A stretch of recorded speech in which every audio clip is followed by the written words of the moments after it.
ज्ञानतिमिरन्दस्य ज्ञानञ्जनशलाकया चाक्षुरुन्मिलितां येन तस्मै श्रीगुरवे नमः। नामश्रेष्ठं मनुमापि सच्चिपुत्रम् अत्र स्वरूपं रूपं तस्याग्रजमुरुपुरीं मातुरीं गोष्ठावतीम् राधाकुण्डं गिरिवरं महौ राधिकमधावशं प्राप्तो यस्य प्रतितकृपाया श्रीगुरुं तं नतोऽस्मि। पञ्चकल्पतरुभ्यश्च कृपा सिन्धुभ्यैव च पतितानं पवनेभ्यो वैष्णवेभ्यो नमो नमः। निखिलाश्रुतिमौले रत्नमालदिति निराजिता पदपङ्कजन्ता आजीमुक्तकुलैरुपश्यामनं परितस्तं हरिणं संश्रयामि।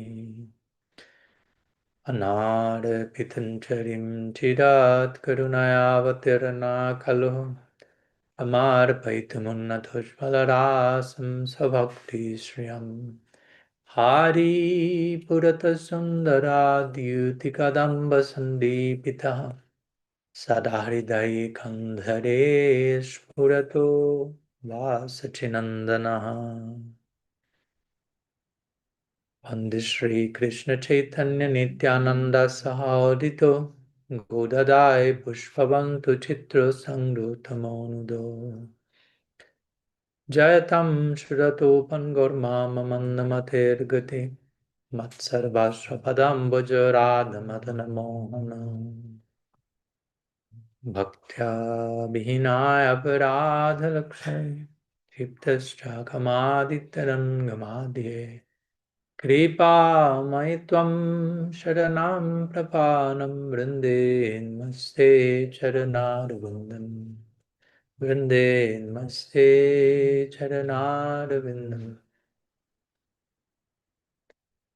श्री सच्चिनंदन गौर हरि की जय, श्री हरि नाम संकीर्तन की जय, श्री श्री राधा मदन मोहन की जय, श्री श्री गोमिताई की जय, श्री गिरिराज महाराज की जय, श्री भगवान भक्त प्रहलाद महाराज की जय, गौड़ीय वैष्णव गुरु परम की जय, समवेद भक्त वृंद की जय, गौर Premanand.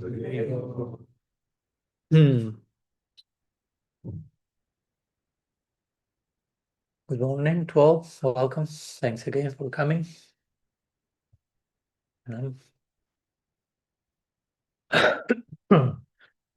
Thank you, Agastya Moni Prabhu and Nanga Manjari for hosting us here today.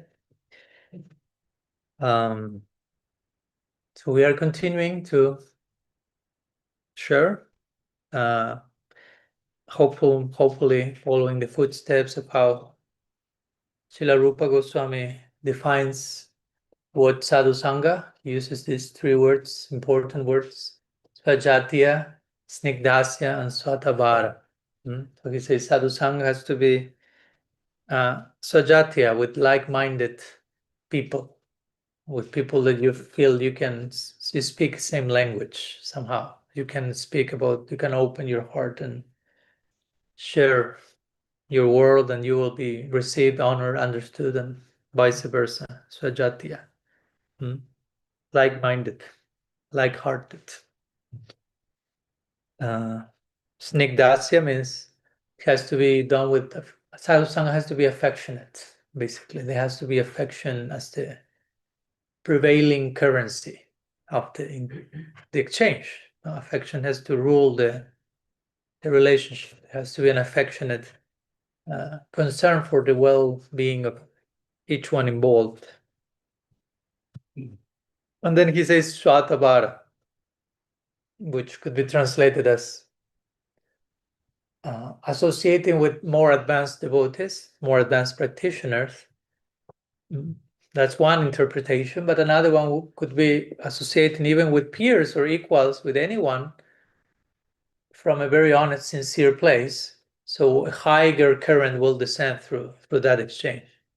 If all of us, let's say hypothetically, are madhyam devotees, but if we are all sincere and honest, an uttam current could come through our collective efforts. In other words, all together we can create something that we could not create just by ourselves, independently.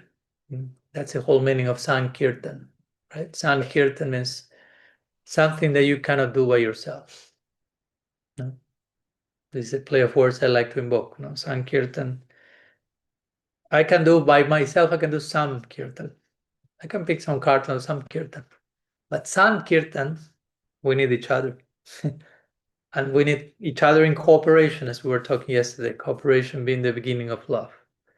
No? Trying to be open to put aside what gets in the way and learning to grow and relate and connect with one another in community, in communion, in a common interest that is bigger than our own self, bigger than our own small, separate sense of self, and all those things that sometimes get in the way in relationships.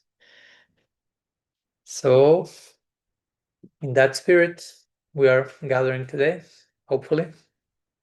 And as usual, I'm inviting you have any topics you would like to explore today, any questions that may set us on a quest, right? On a journey, whatever you would like to share, you are more than welcome to do so. Agastya Muni, you raise your hand? Yes. Okay, let's begin with the host. He has priority, and then we will go to. It was spontaneous now coming in my mind when you spoke about how Sadhu Sangha is, how Rupa Goswami is describing this, that there are different levels with like-minded or associating with advanced and so on.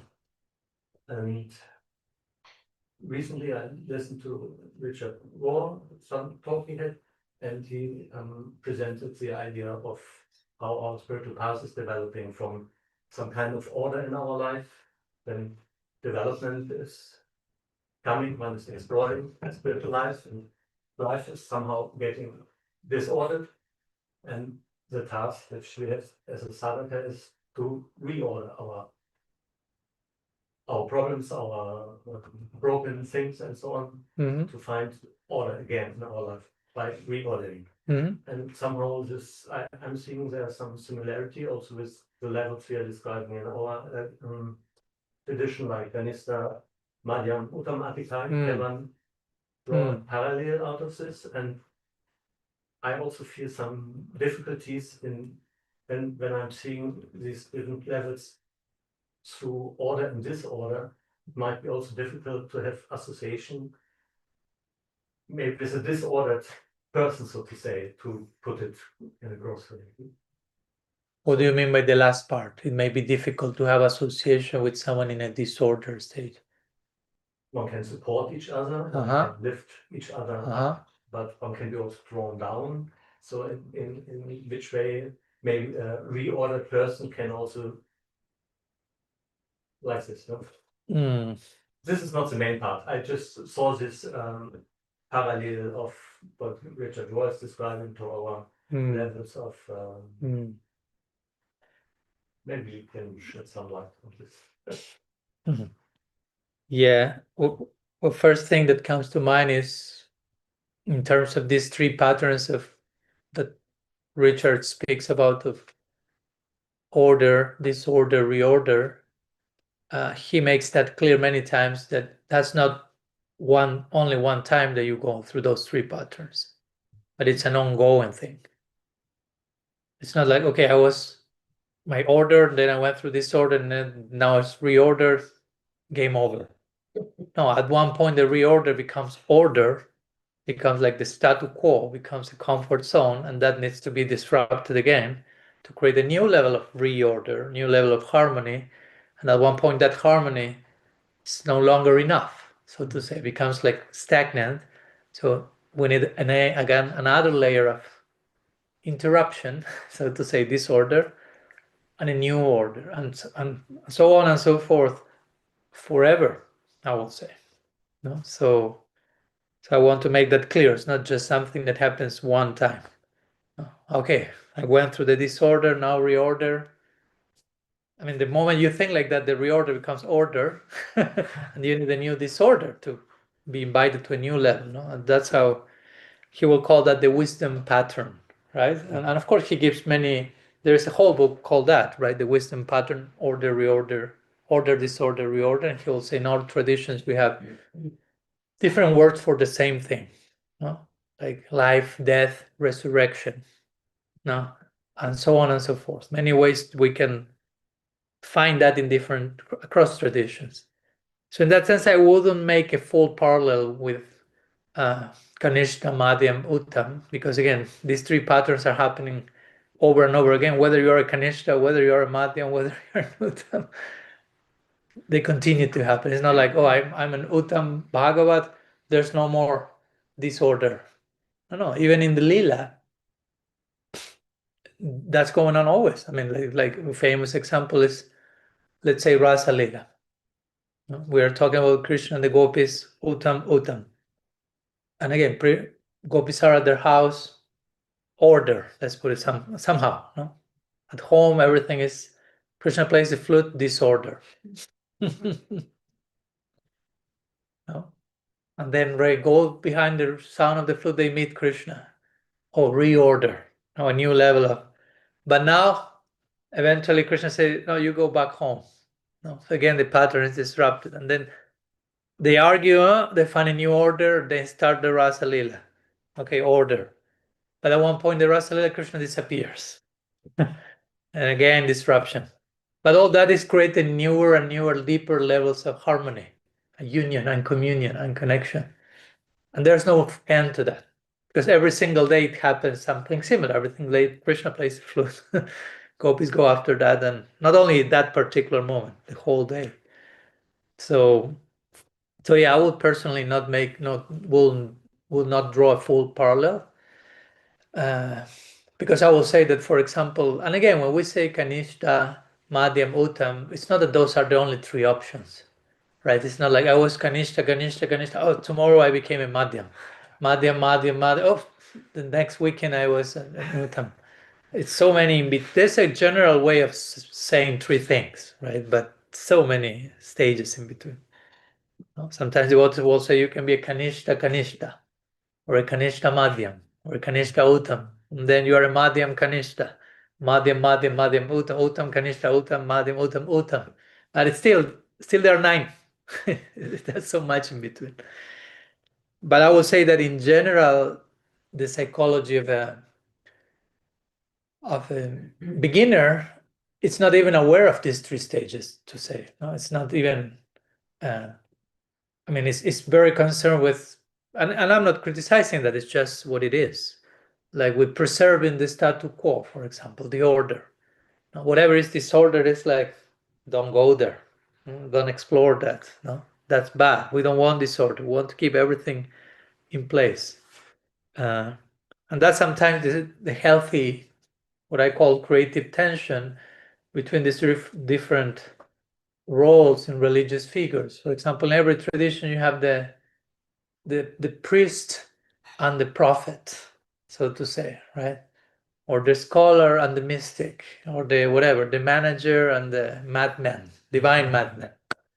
No? So the priest is always more trying to keep the structure, and I'm not saying that's bad. There's a place for keeping things functioning in the right way, but also we need the voice of the prophet who will challenge certain things and invite for depth and growth and expansion, and traditions should have all of these voices engage in conversation with one another.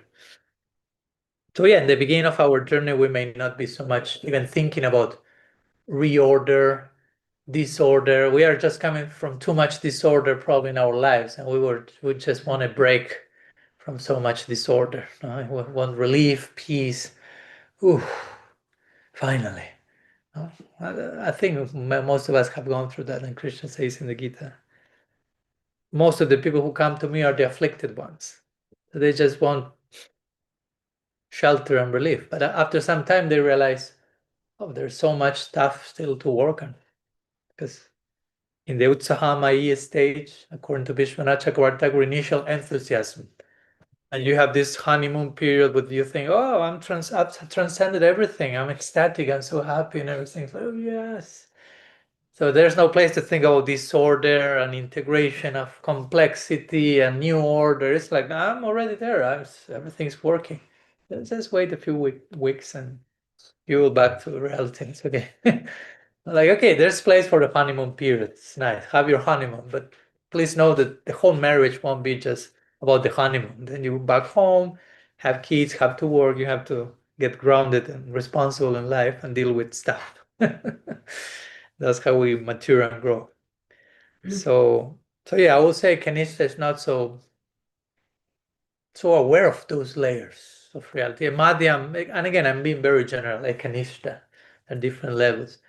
But the madhyam is more characterized by discrimination and awareness and concern with all these nuances.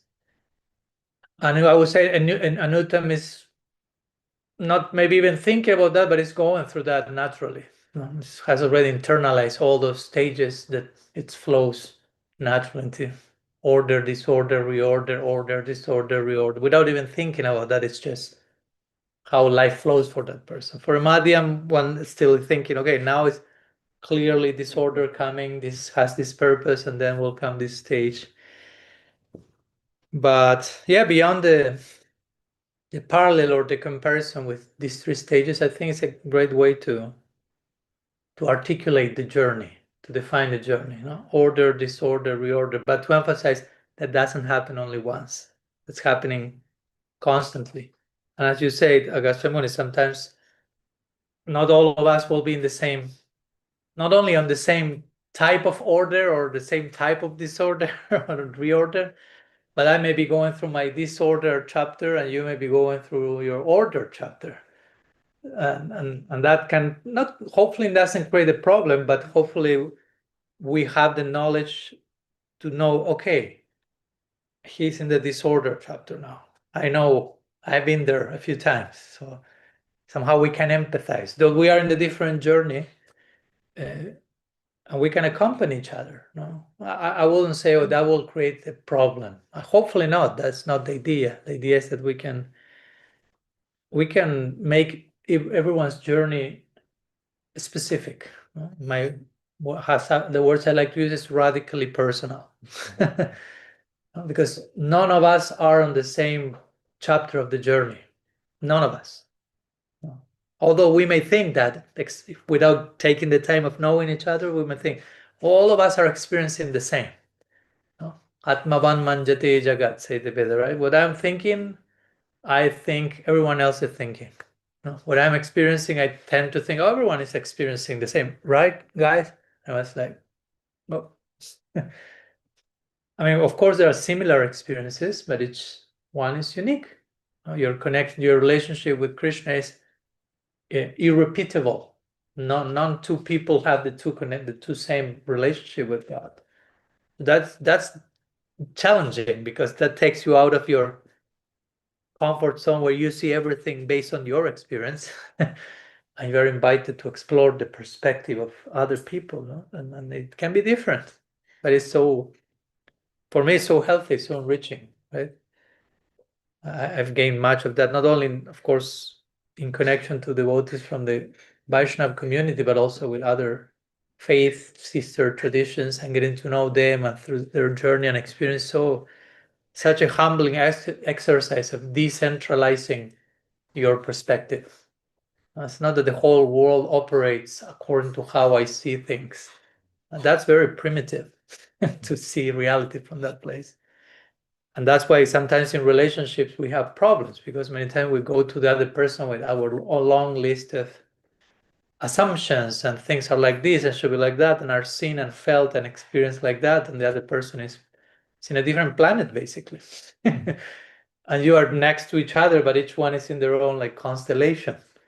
So until we take the time to explore the other to be able to let go of my perspective for a moment and have the courage, because it takes courage to leave that comfort zone and dare to explore the world of the other person, then we can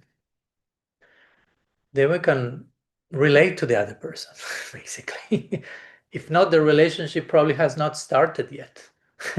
Because I'm just talking to you, taking for granted that you are this and you see things like that. I'm just probably projecting with assumptions and biases and filters, and I never contacted you.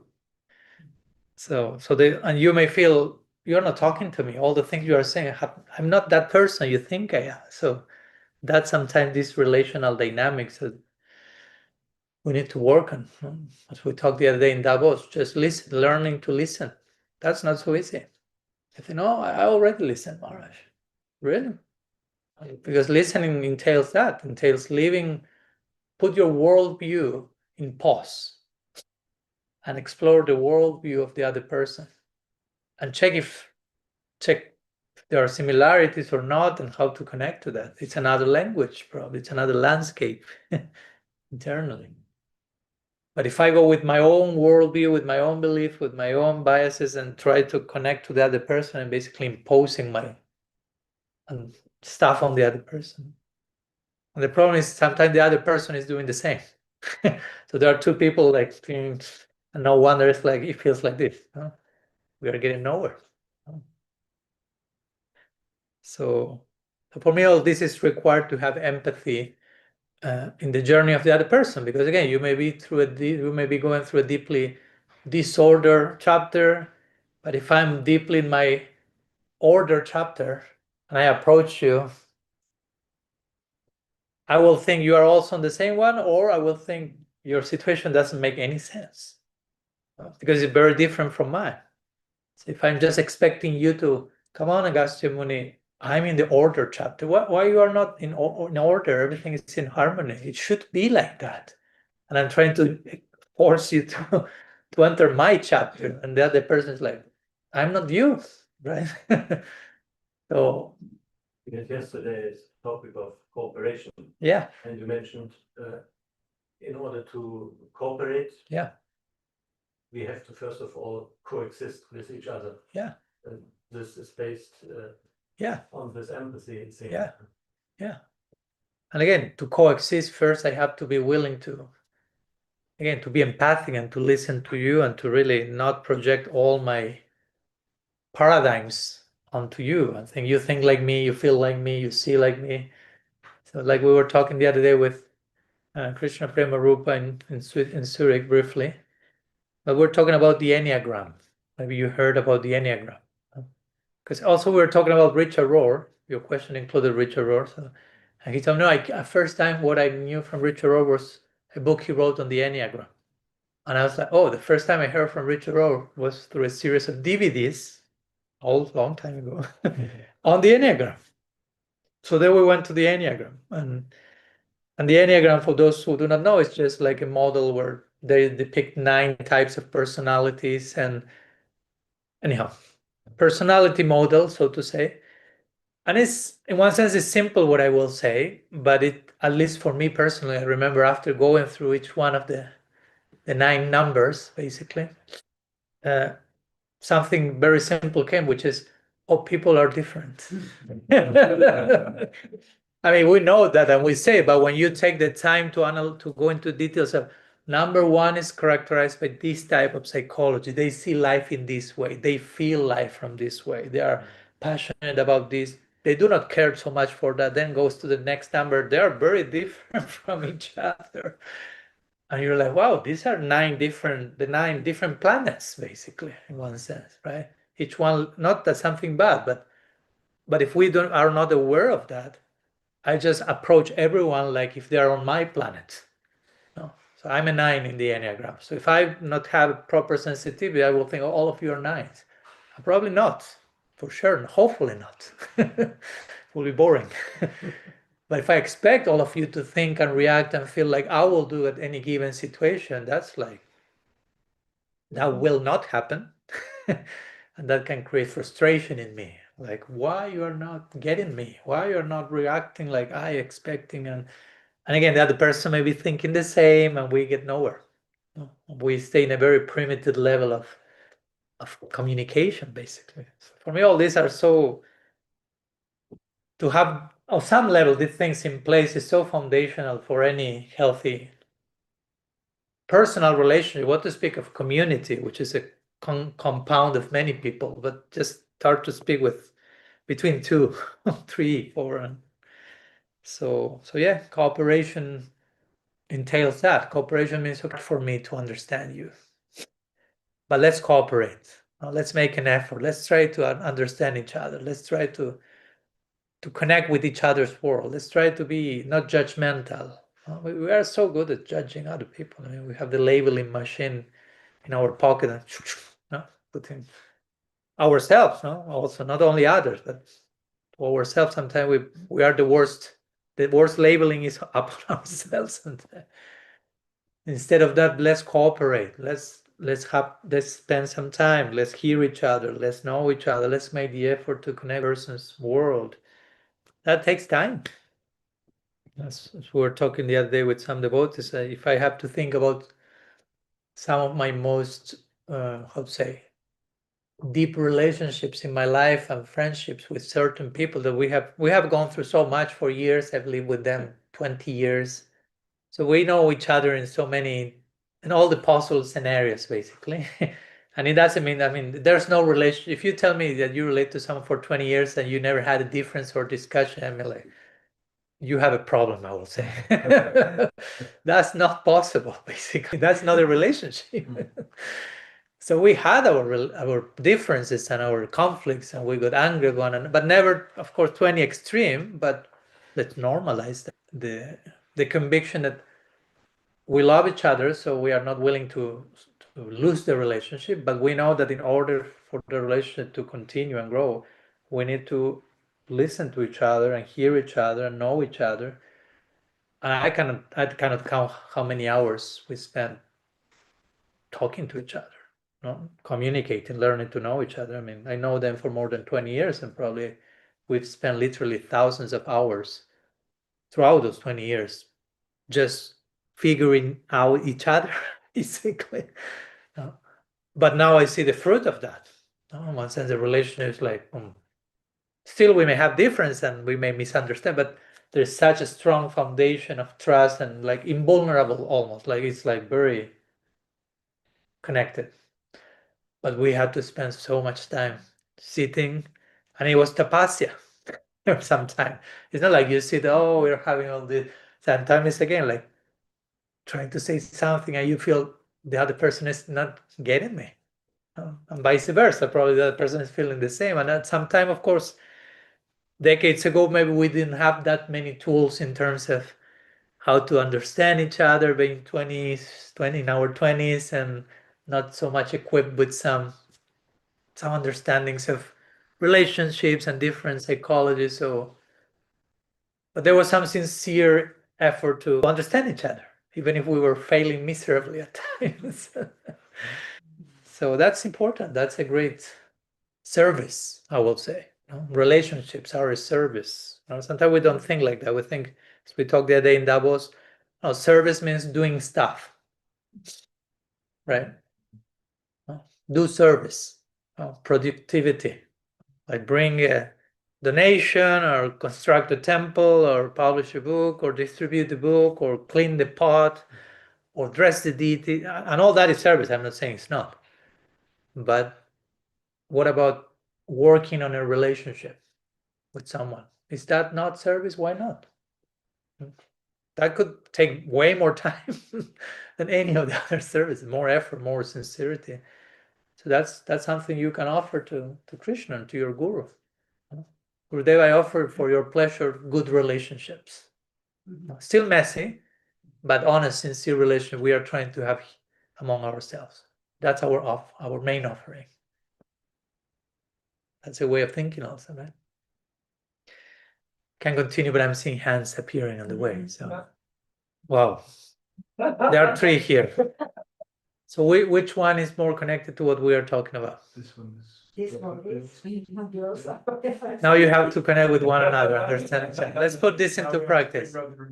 My question is more connected than your question, not my question. Ladies first. Ladies first. Maybe you go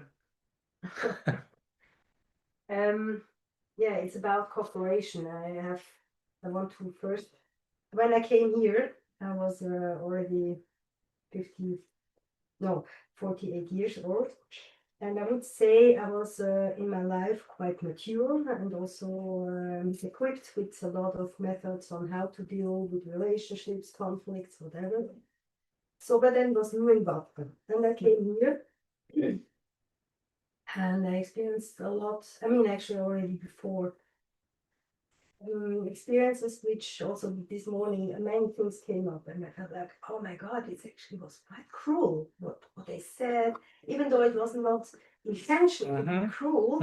So I had a lot of wounds. I went through a lot of healings. I appreciate everybody, but still there's no connection. And it took me a while to also understand, even though we have many senior devotees here in our congregation. And so it was a bit a dilemma. In one hand, I was similar age, but of course, I was a young captain. I was not experienced in Krishna consciousness. And this was a bit difficult for me at some times. And I was not able, even though I was really hardly trying to get relationships, and I'm somebody who is quite quickly showing up and I can be vulnerable, but never something happened. Everybody closed the door, or I had some statements like, no, just continue chanting and everything will be solved and so on. So I felt really alone. And at a certain time, I realized, hearing a lot of stories from the past, what happened, I realized, my God, there's such a collective, I would also say, network of wounds. And everybody has a lot of stuff. Of what? Wounds. Wounds. So many older devotees are withdrawn, they're now privately in their house, having family and jobs, busy, no time. In the temple, somehow they survive in their own way. And looking at this, I feel I don't know what to do, because now I'm also at the point where I don't feel confidence and faith anymore to open myself, because I feel like there's anybody no sense about, nobody will listen to me. Or everybody is hiding and being afraid of also being vulnerable. So I feel a little bit lost in this situation. And so there is so much from the past coming up, and I cannot not force anybody either to open up, nor, I mean, I had and then also an education with trauma therapy and so on. But the devotees are not open to this, because, as we said, mentioned yesterday, we have to begin first units and solve. Now this is this all Germany. What's that? Oh God. The Russians coming. What's that? I think, I don't know, it's like an alarm.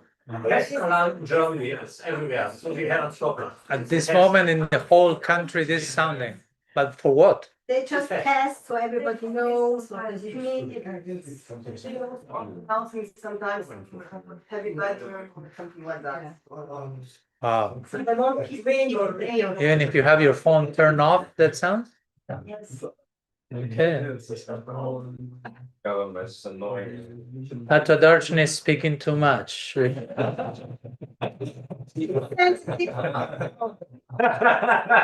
German government is getting concerned. It's boring. You better chant.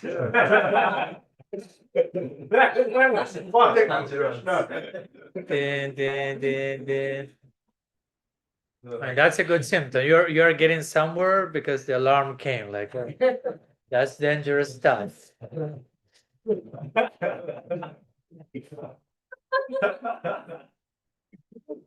The question is what to do. I see with many seniors, either they withdraw or then they stay, but somehow either misuse it also stopped a little bit, or diplomatically driving away. But I mean, of course, I can try small, but it's somehow for me so far not really working here. And but anyway, how can something be done?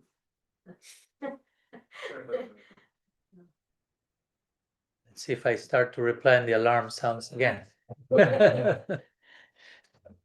Yeah, of course I can reply in general because I can go into the details of the local dynamics because I've been here just for 2 days, so I'm not familiar with every single. At the same time, I will say that's not unique to one particular community, and as much the more I travel, the more I see the universality of these patterns, so to say, which in one sense is showing, okay, something needs to gradually change. Not to, again, and not to criticize or to point, they are not doing what should be done. Each one is in their own order, disorder, reorder chapter of the journey. But if we feel the need to do things in a certain way, and again, it's not any crazy proposal that we are presenting, it's just a genuine need to be more human and integrate our practice with healing in so many layers. As I said many times, you don't need permission from anyone to do that. No? I mean, and it doesn't mean that it needs to be you have it. I'm talking too much. No, it's still Yeah, they have a case on. They're after you, that's what they're Now showing. you're in the blacklist. Yeah, yeah. We'll have some bodyguards for you at the end of the meeting, just in case. nothing new for me. Yeah, I wouldn't say probably. I wouldn't think like everybody now. Nobody's interested in this. Everybody's against this, or everybody's because I personally don't like to use words like nobody or everybody because it tends to become like absolutistic. So, but we may need to take some time and to find those kindred spirits, those brothers and sisters with whom we can share in the way we need to share. And again, it may be just one, two more people. It doesn't need to be the whole community. Probably will never be like you will never find a whole community, all of them, because again, each journey is individual. So there will always be someone needing something, other person needing something else. I think if we see our own journey 10 years, 20 years ago or something, we will realize, oh, we're in different stages, needing different things, so we can understand other people's having different needs. But we also have our needs, so we need to fulfill them in a certain way. And I will say, if we are sincere, Krishna always provides that type of association. Again, even if it's one more person. You know? Again, Mahaprabhu was having his deepest sharing with 4 associates, it says in the scripture. He had only 4 Antaranga Bhaktas with whom he will share his heart of hearts. 4. I mean, he had many associates, hundreds, thousands, but with 4 he will go really deep and specific. Just to give an example that some certain things you cannot just do them massively. So we may need to find those 4 or those 3 or those 2 or that other one, right? We were talking yesterday about Rumi and Shams of Tabriz. It was one and one, no? And everyone else did not get them. Everyone else was judging them, condemning them, planning probably to kill some of them, and it was like, so it was just between the 2 of them. So at least it begins there, no? Because if we are thinking like too big, like okay, now the whole community needs to suddenly connect with everyone, we'll get frustrated and think, no, it's not happening, so I stop trying. But instead, we have to start to connect personally, one on one.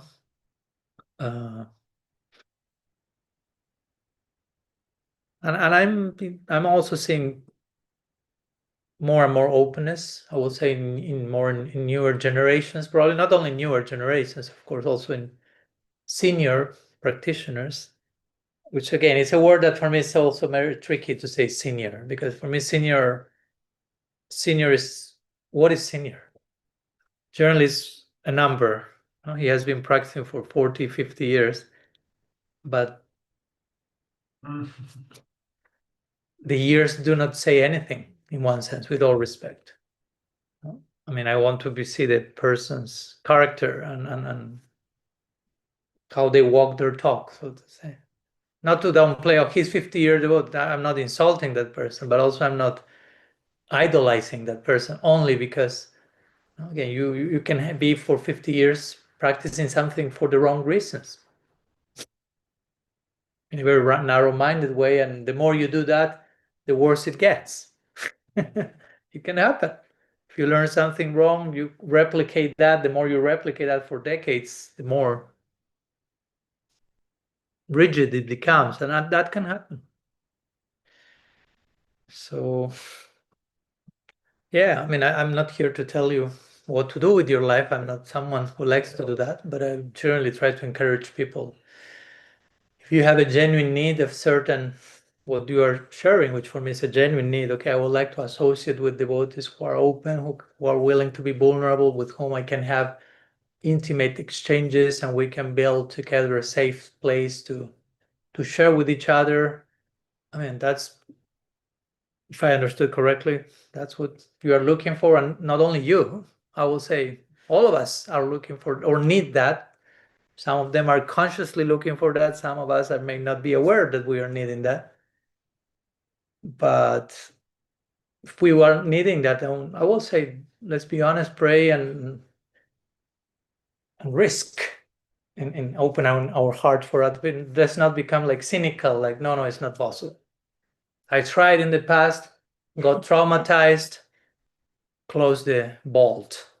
There's no, that's not the idea, no? Because still the heart wants to trust and to give itself and to be vulnerable and to be transparent. So, but yeah, it may take some time to gradually build a culture of vulnerability in a community, and to really, how to say, establish the value of that. Or as we were talking the other day, I think in Davos, just the importance of meetings where you can sit with your tribe and just share how you are feeling, how you are doing, and each one receiving each other without judgment, with openness, with honesty, and then your turn, how you do, and being seen, being received, being listened. That's so empowering. That creates so much belonging, a sense of belonging. But sometimes we need to craft a space to do that. Sometimes we have to be intentional about it and say, okay, guys, I have this group of friends that I feel we can trust. We'll meet this day, this time. We'll sit in a circle and share how we are doing. But again, there has to be trust before that. It's not like, okay, let's sit and, okay, guys, be fully vulnerable now. Many will be like, no. First, I need to know I'm a safe space to be vulnerable. What will happen? So gradually we build connections and relationships and friendships with people that gradually that's being built, and naturally the other thing comes as a byproduct of that. Yeah, we have the need of sharing, and again, one doesn't need a stamp approval from any institution or authority to do that.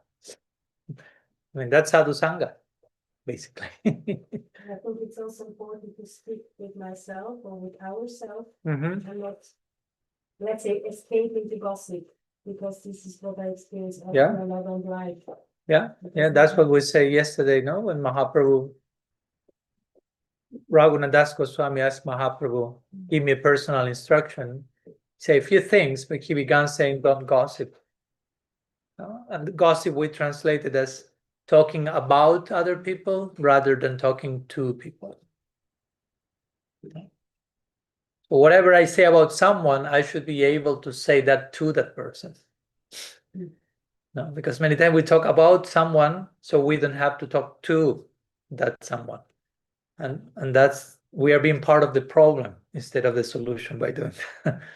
So yeah, we have to, each one has their own integrity to take care of, so to say. We have these three elements of alignment, like words, thoughts, actions. So how much what we think, we say, what we say we do. Well, we should be very concerned about having as much in alignment as possible with those three faculties. Because many times I'm thinking something, I'm saying something different, and I'm doing something different. No? So I'm a walking contradiction. I'm very like fragmented. So gradually, trying to become more and more coherent. No? What I'm thinking, I'm able to say it. What I'm saying, I'm able to sustain it in action and maybe to represent my words in deeds. So yeah, that takes personal work. That's a daily discipline for each other, which is not easy. That's why so easily we go to gossip. I mean, that's so easy to talk about other people and always generally to find the problem outside. Like recently, someone was talking to me about his wife, but his wife was not there, so it was uncomfortable for me because it felt like gossip. Like, I mean, we are talking about someone behind her back, she's not here. I was like, oof. And somehow no, and this and that, and things like, oh, and she's plays the victim. But the whole situation, as I saw it, it was like, actually, you are doing that. And probably she's doing that also. It can help, but you are doing playing the victim, how you're talking about. So my point is, it can be so tricky how we take shelter in talking about others and projecting what we have not solved into the others, and trying to find someone who approves, who supports my version. But all that at the end of the day is escapism. No, I'm escaping from doing what I need to do, which maybe is to sit with my wife in this case, and talk to her, not about her, and to work on my own victimhood rather than saying, you're playing the victim. Probably also, but first I have to work on my own victimhood, right? So it's simple, but it's not simple. It's difficult. But that's why, again, I'm not against talking about Rasa Lila and higher topics, but I'm very much in favor of going to the deepest possible depths in the most basic things. I remember once that happened with Srila Siddhar Maharaj. He was talking about some topics, and one devotee was like fascinated. And he went to another devotee and was like, wow, how he speaks so wonderfully about such high topics. And this other devotee told him very nicely, said, actually, Srila Siddhar Maharaj generally does not speak about high topics. He speaks about the most basic topics in the deepest possible way. I mean, he can talk about high topics, but generally he goes to foundational topics, but in the deepest possible way. That's the best warranty to then explore the high topics properly. Because there's, in my opinion, nothing more distasteful than talking about the higher topics in the most superficial possible way. And I've heard that a lot. So first go to the basic topics in the deepest possible way. And then we gradually will be taking naturally to higher topics with depth, not just shallow exploration of that. So all this that we are talking in one sense is basic. We are not talking rasa kata and whatever. We are talking basic human coexisting, community survival with one another. Right, yeah.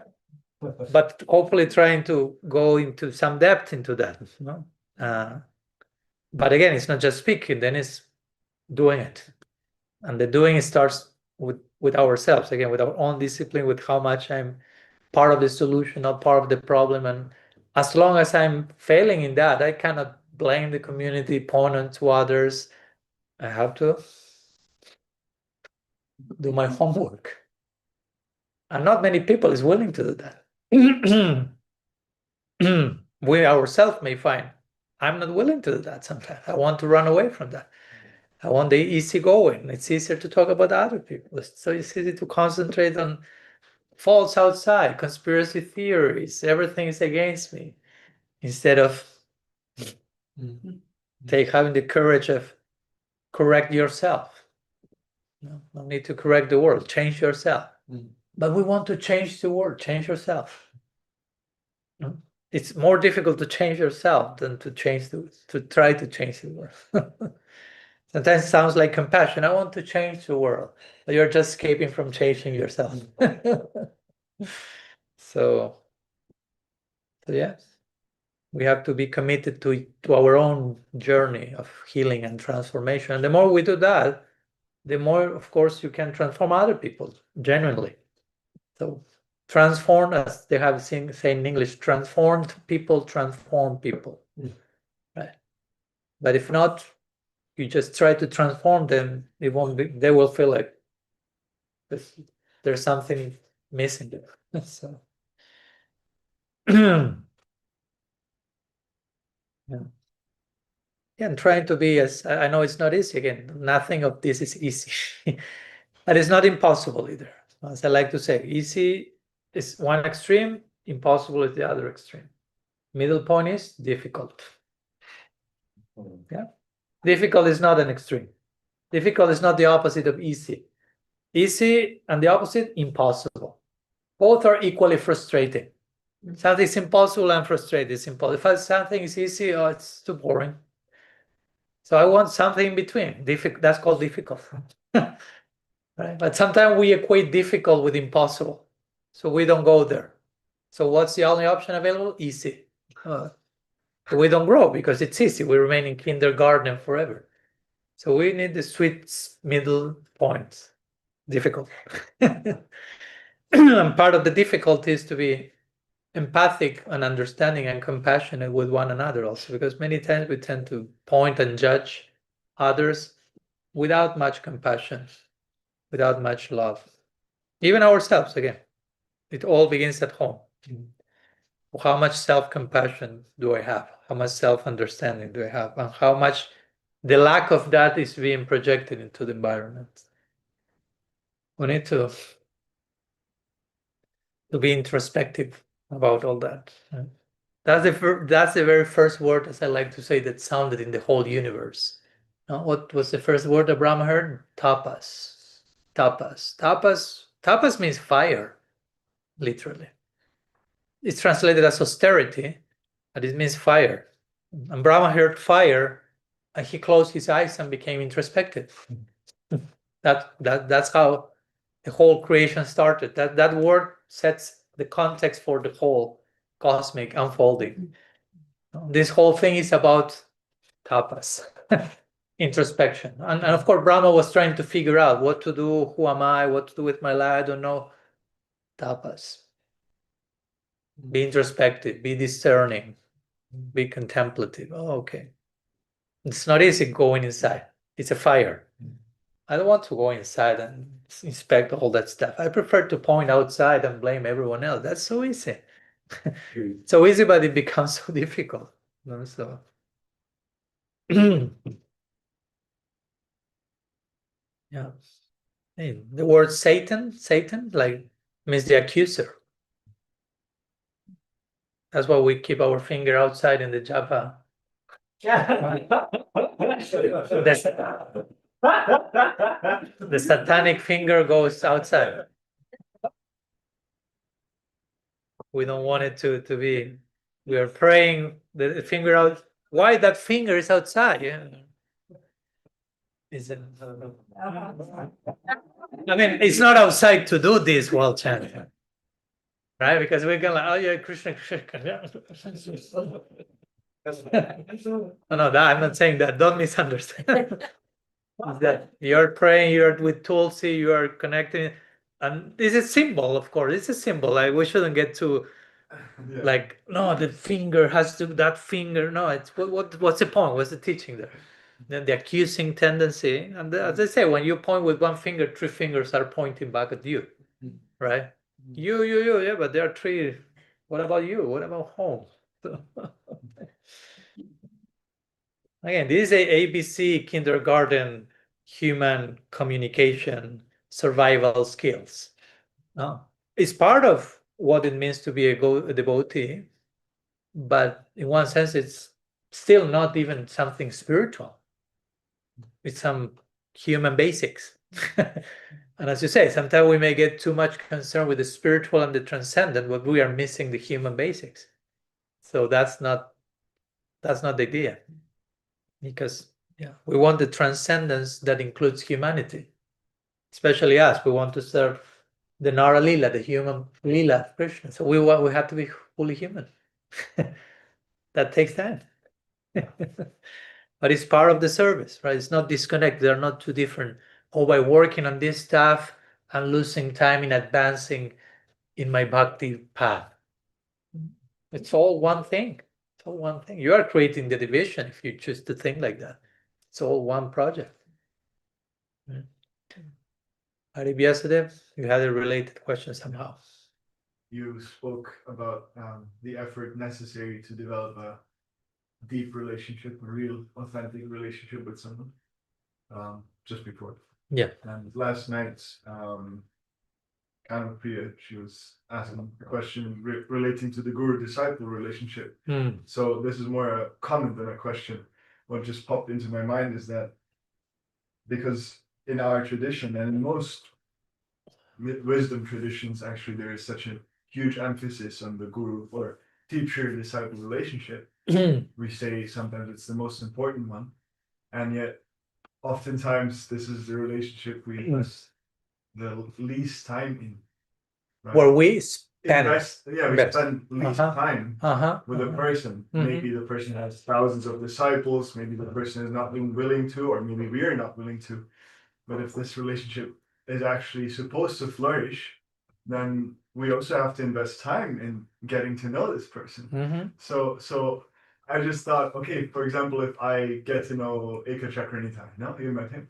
So we spent our whole childhoods and now going through hardships, going through nice moments, so that we really know each other, and now our relationship is firm. So I never said, oh, we're just spending years testing each other.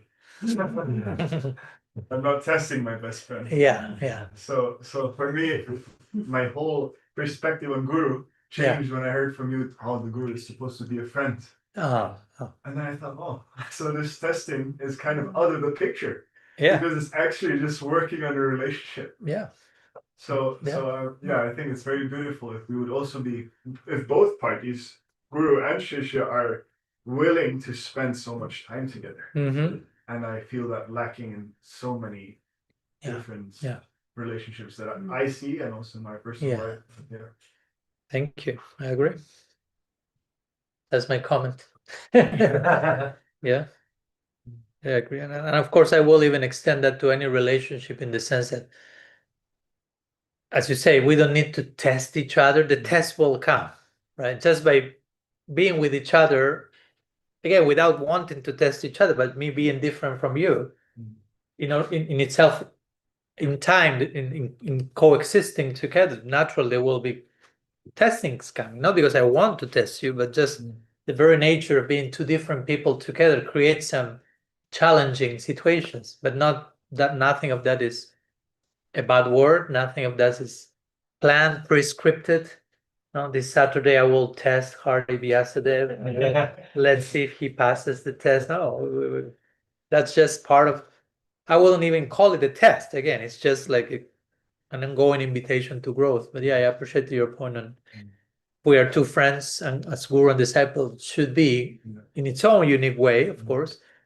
It's not so much about testing one another, but just going together through the dynamics of the relationship, which may be challenging.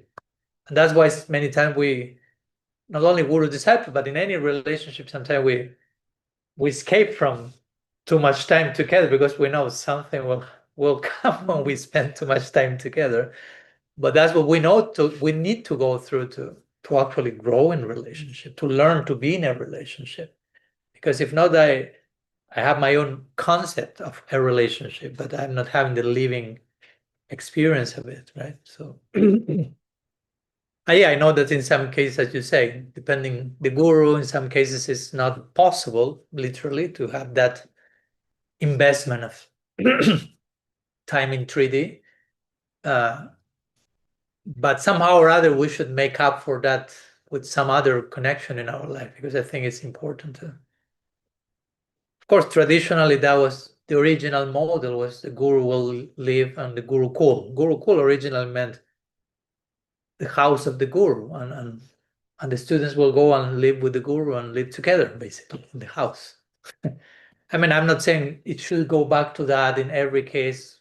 Life evolves and changes, but somehow it's important to have some type of experience of exposing myself to a quality investment of my time with, whether it's my guru or some guide, or at least some relationship in my life. So I have an experience of being with someone for some period of time and what comes there. Because I can have my own self-image. Oh no, I am this. I think I'm this. I am like that. Welcome, Rajendran. But unless you are put in relationship, probably you don't have an idea who you are. Because at the end of the day, we are relational beings. We do not exist outside of relationship. So even if we superficially try to create a situation where I'm not too much in relationship with anyone, that's not who I am. No, who I am is who I am in relationship, because everything is interconnected. So everything is in relationship with everything, including myself. So trying to escape from that is unnatural. So who I am in my most natural self is what will come in a relationship. Sometimes that won't be that glorious, and that will show, okay, I need to work on that. So, and for me personally, I was talking the other day, you were talking the other day on, I was invited to this podcast, Buddha at the gas pump. And Rick, the host, was asking me like, oh, like by you keep traveling whole year, so that may helpful for you not to get attached to one place. Well, it's a way of saying it, right? Like you're not like, okay, this is my place, my comfort zone, every day is like this. I don't have that. Yes, but also at the same time, everything has its tricks. No, it's danger, because just traveling can be also escapism of not being myself in one place in relationship with people, the same people. I mean, of course, I've done that for 20 years in an ashram, so it's not that I've not done it, but I'm missing that, to be honest. Because traveling just 2 days in each place, it can be dangerous in the sense that people don't get to know you in community, and people may over idealize you. So you just for 2 days, you just receive an overdose of kijais, right? Today, Jai Maharaja says, and when they're about to see my anartas, oh, I'm going to the next place now. You follow my point? So it's challenging and demanding, because one can easily become addicted to just that. And I'm not saying that it's not nice and beautiful what we're experiencing, but I have internally to be I would say that what helps me is to have certain people in my life and friends that know me tip to toe and will talk to me as equals. Won't come to me like, hopefully nobody does that. But in particular, these people, if they have to tell me something, they will tell me. That keeps me grounded. I'm back on earth, right? In case I'm tripping into some, who knows what I do, right? So, yeah, I find that line of Rupa Goswami so important. Vishrambena Guru Seva. The relationship between guru and disciple should be one of Vishramba, which means type of friendship with deep trust and confidence. Maybe it's not happening like that on day one, but it should evolve in that direction. And the guru should allow that also. I mean, both should allow that, but because in the beginning, the disciple may come with a lot of aishwarya, right? A lot of fear and reference, Jai Gurudev, and like distance, and putting the guru like throwing the guru up to the top of the pyramid. It's okay, it's part of the journey. And the guru may need to allow that in the beginning. He cannot just tell the disciple, "No, let's be friends." The disciple, no. But the guru should be capable gradually to lead the student in the direction of a more intimate connection. Because it's the danger of being a guru or a guide is to you wanting to keep that hierarchy forever. And that becomes its own form of spiritual bypassing. Why you want to stay on top of the pyramid all the time? No equals, no peers, everyone down saying Kijai. That's dangerous. That's not a willingness to.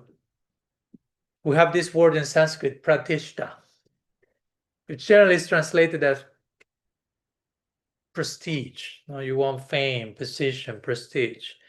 But the word pratishta, one of the ways of understanding it, shta means something firm, secure, certain, and prati means at every moment.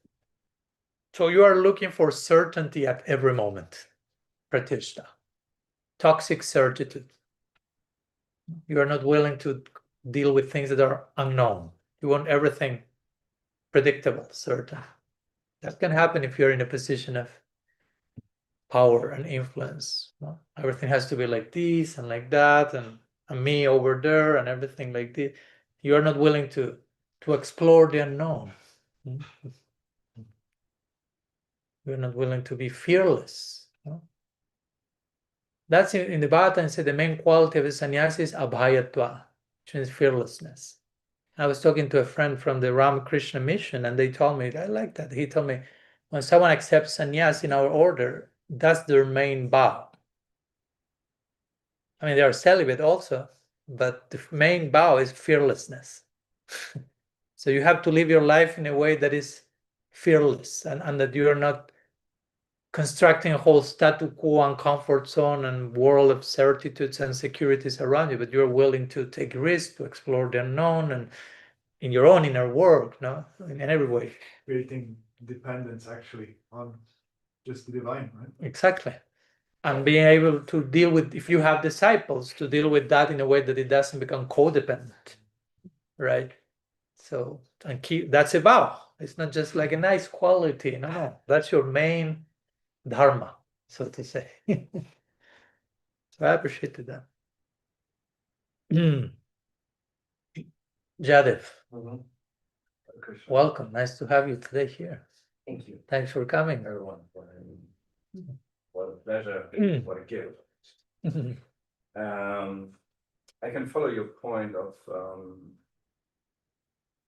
your quote of Rupa Goswami that our relationship with Guru should be a relationship of friendship and trust. And I can reflect on that. My Guru was inviting me a couple of times for this friendship actually, and I wasn't ready, and I didn't bring the skills for real trust and deep relationship at that time. But what came up in my mind is, isn't it like the disciple always stays a fool in front of the guru? No. Of course, but I'll say something else. We know always to qualify those two letters. No, yes. Of course, we hear those lines, no? You're supposed to be always a fool in front of your guru. But what's the meaning of that? Again, it's not that I'm in front of your guru, my guru, and like, I'm so stupid, I don't know anything. Your guru said, please do anything. No, I'm a fool, I cannot do anything. It's like, come on. That starts to become in itself a bypassing, escapism, false humility. No? Because on another side, you have Prabhupada saying, as we say yesterday, I want all my disciples to become independently thoughtful people. So to become it's not to be a fool in front of your guru, but the idea, the spirit. And again, we need to translate that probably in language that resonates with us in our times, because you originally say you are supposed to feel like a fool in front of your guru. But again, you need to, I will say, you need to adapt that so that doesn't become dysfunctional and we start not to smash ourselves. Like, there comes Gurudev, I will enter stupid mode now. Right? I'll activate stupid mode now. Like, I don't know anything. I don't know what to do. I don't know. Oh, no. I'm so stupid. I'm so full. No. That sounds traumatic, right? So the spirit is what? The spirit is ideally, I'm in front of this great, beautiful, inspiring personality. And I'm not going to that person. I'm all, how to say, I'm in front of that person and I'm just in wonder, marveling, learning, receiving, feeling like a student, forever nourished by that person. That's for me the spirit of the thing. Feel like full, like not going with like certainties. Not like if I'm going to a great enlightened teacher, which is what that line, that's a whole conversation. But as I mentioned in my book, when it speaks about the guru, it takes for granted that that guru is the highest possible representation of what a guru is. So the scripture is talking in idealistic terms, so to say.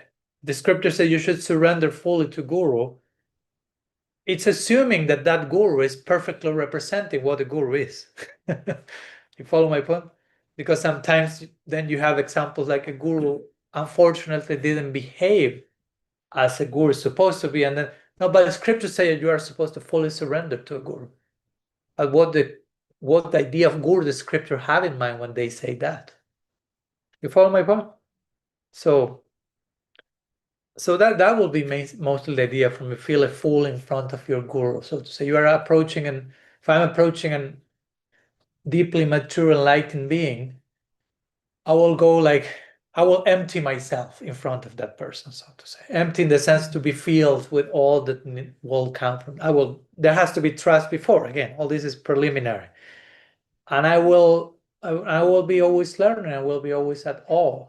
Doesn't mean that I cannot have my opinions and think and even have feedback with that person, because I'm so full, I cannot think for myself.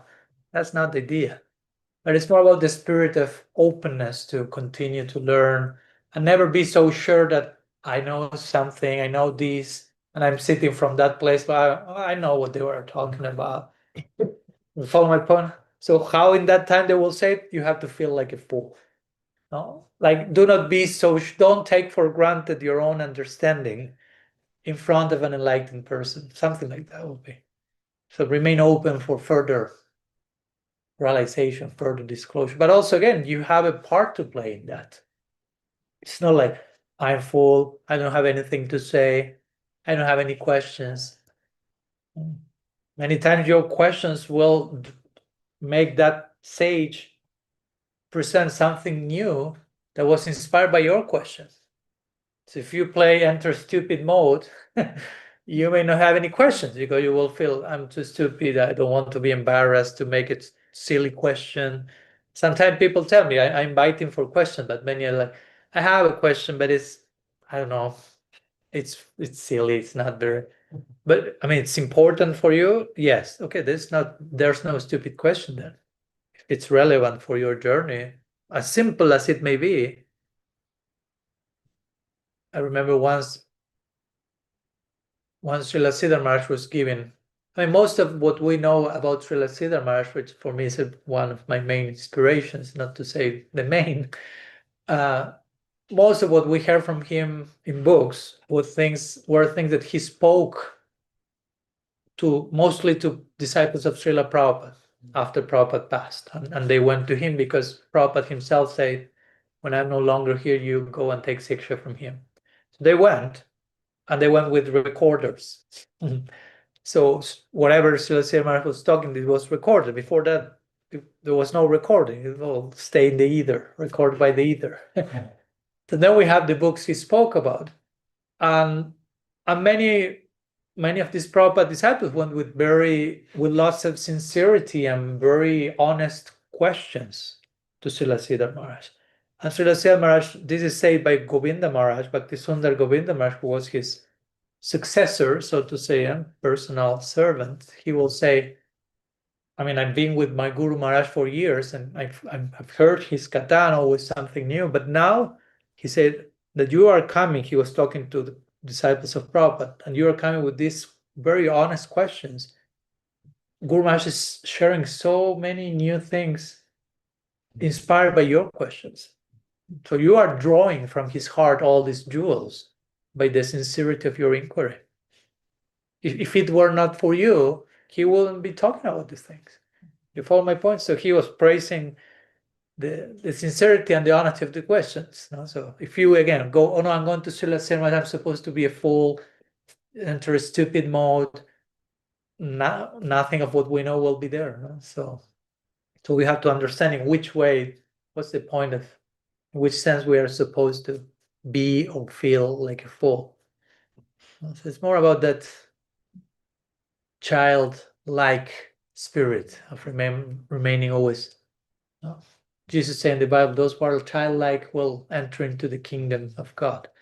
And the Rig Veda, there's a line that says exactly the same. I recently came to know. It's also in the Rig Veda. So only those who are childlike, which means those who are open to. No, those who are not taking for granted. Oh yeah, I know that. Yeah, I know that. Yeah, no, they are like ongoing rediscovery. In that sense, you are a fool. I can always learn more. I don't know if that helps. Yes. Thank you. Rajendra Nandan, Prabhu. Hare Krishna. I like your example which you just gave. Because this Rajtashan and related to the whole topic. Yesterday you shared the story of the guru who sent his disciple for a week to search for someone who Was lower than him in every way. Yeah. interview. Maybe could we just say we cannot ever recognize the guru in anyone if we don't have this openness. So we will only see a list of gurus which we mentioned yesterday from the Bhagavatam in all kind of animals, plants, or whatever, and then especially, of course, and also in a person, in a guru, we cannot even, either we cannot recognize him or her as a guru, or we cannot take fully advantage if we don't have this inquiring spirit. Yeah, that's why the Bhagavatam, as I say yesterday, you have this all these verses in the scriptures which give the qualities of a guru, but in each one of those verses, first the quality of a disciple are coming, and one of those is you have to have a sincere spirit of inquiry for the truth. So the more the disciple in us manifests, you will be able to find guru. But if you are not looking for the truth sincerely, guru may be here, will be everywhere, but you're like, where's my guru? Where's my guru? Where's my guru? And the wind will say back, and where's the disciple? Has the disciple already arrived? Because am I willing to be a disciple? No? Disciple, the word disciple is related to the word discipline. And again, understand these words, not discipline like stop sleeping, do not eat, bring a whip, and chastise your that means very disciplined, very strict. Again, sometimes this word discipline, strict ends up becoming dysfunctional. So discipline in the sense of committed to the truth. That takes discipline. I don't want to cheat myself. I don't want to deceive myself. What it means to embrace the truth at any given moment. How that looks like. And the Bhagavatam says, Tashmat Gurum Prabhadita Jignashu Shreya Uttamam. No? And then says, Shabde Pare Chanishnatam Brahmani Upashamashrayam. Famous verse of the Bhagavatam describing the quality of a guru, but first, qualities of a disciple. Tasmat Gurum Prapadita, one is to surrender to a guru, Jignashu Shreya Uttamam. What's the quality of the disciple? He or she must be Jignashu Shreya Uttamam. Inquiring Jignashu Shreya Uttamam, into the highest treasure, to the highest gain of life, deeply committed to, so we say yesterday, Pariprashna, inquiring in all directions, in all, like doing parikram. Okay, I want to know the truth. Doesn't mean, okay, I will just look for the truth from this angle and I will know the truth. No, I want to know the truth. I will go here, here, here, here, here, here, here, here, here. No, I'm passionately trying to, and I'm not knowing here, no, but loving the truth. No, loving is knowing. That's what we talked at the very beginning yesterday. This is the fourth verse of this comes to mind. Fourth, Etavadeva Jignyasandhya, the fourth verse of the Chatur Shloki of the Srimad Bhagavatam. There are 4 verses spoken by Krishna to Brahma that summarize the whole Bhagavatam. It's 2.9.36, I think. Etavadeva Jignyasam Jignasu Tattva. What is Ambayabhyatireka Vyanjatsat Sarvatra Sarvada? So one is to inquire into this subject matter, the truth, Krishna. It says Ambayabhyatireka Vyan, directly and indirectly. Yatsyat Sarvatra Sarvada, in every time, place, and circumstance, in every moment, at every situation, both directly and indirectly. It's like an invitation to become obsessed with the truth in a healthy way, not like passionately loving, a passionate lover. That's the goal of life, to become a passionate lover of everything. So that's the duty of the disciple. that we have to approach reality with that spirit, and then Guru will will manifest. But if I'm not willing to, sometimes we are too concerned about where is the Guru, who is my Guru, but I'm not thinking about, am I willing to be a disciple? Because sometimes we do not put these two things together, which are so obvious, but we don't relate them, which means having a guru implies me being a disciple. It's not that just by being initiated, I am a disciple, but it's embracing the discipline that makes you a disciple. You can be formally initiated, but that doesn't mean you're a disciple. And you are formally a disciple. Substantially, I don't know. It all depends what's going on inside of you. And it's an ongoing process of, because sometimes also this is funny. Sometimes they would think, okay, I'm getting initiated. And once I get my initiation, it's done. But the word initiations means initiation. You are initiating something. It's not the conclusion. It's not called conclusion. It's called initiation. Right. So you are beginning a journey. It's not like, oh, I got initiated. Now that's it. Have my membership card. Nobody can tell me anything. I'm in. I'm part of the club, the elite. I'm saved, whatever. Initiation means the beginning. Diksha Kale Bhakta Kare Atma Samarpana. Diksha, initiation, it's a process. It's not something that happens only one day. See, one day you may receive the mantra, but then comes the whole process. If you want to use analogy, you receive the seed. Okay, what do I do with the seed? Have you prepared the ground before for the seed, and then you water, then you uproot the weeds, and then you put the fence, and then it's a whole process. Chaitanya Charitamrita says that Diksha Kale, Bhakta Kare, Atma Samarpana. Interestingly, says at the moment of Diksha, Atma Sama Arpana. You made your whole self a complete offering unto Krishna. And you're like, then did I receive Diksha or not? Because I'm still not made myself a full offering to Krishna.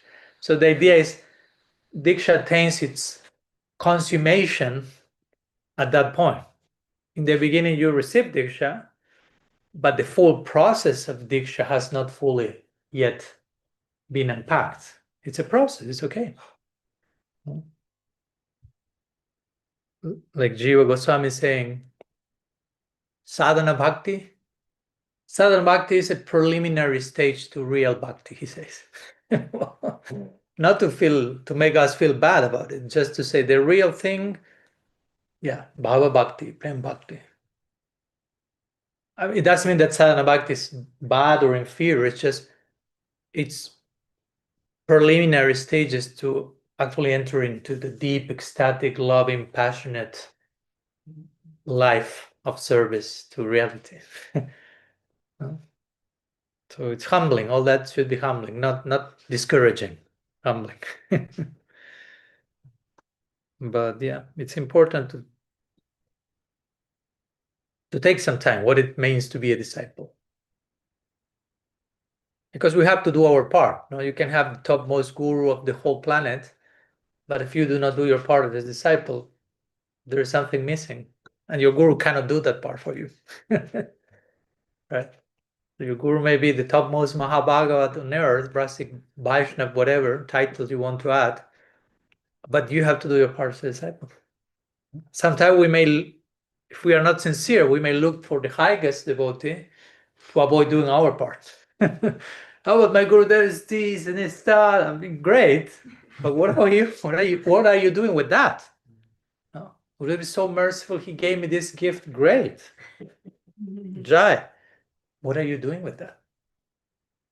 Because you have to honor that grace and that mercy in some way. It's not enough just to say thank you, or you are this, or you are that. But how we are honoring the gift, the example, the teachings, the whatever of those great personalities. If not, we can render lip service to the guru. Just, oh yeah, you are this, you are that. But then again, the wind will return and say, what you are doing with that? Because at the end of the day, you have to, as I said yesterday, guru is your own potential appearing in front of you. So whatever you are saying your guru, you are invited to embody that yourself. It's not that, no, I will not embody that myself. It's my guru there. He's so glorious. No, you have to embody that. That's real humility. The other thing is false humility. No, I'm not ready for that, or as we were saying before, I'm a fool in front of my guru. But your guru wants you to become a guru. Not necessarily in terms of initiating someone, but in terms of, if your guru is on this level, he wants you to be there as well. That's a real guru. A real guru doesn't want everyone to remain down, so the guru remains up. Guru wants to create people with whom to share deeper and deeper, basically.